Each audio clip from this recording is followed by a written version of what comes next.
she'd be released and not knowing what kind of shape she was in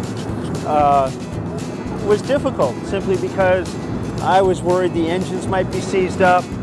I was worried she might have to get towed back to Netherlands. I mean, if the engines were all seized up, we wouldn't be able to afford to repair her. But seeing her come into port today is a tremendous relief, a bit of closure on what was a hard time. I mean, she's just been a family member that we've been missing for the last 8 months. It's just, life isn't complete. And now she's back. And it's wonderful to see all my Arctic 30 colleagues, to meet up with them again, because we shared something that was rather intense. And so today is just a huge, good, warm, relieved feeling.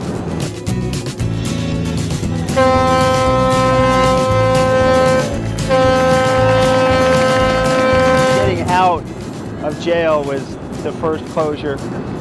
Getting to go home was the second. And now getting the boat back really completes the whole story.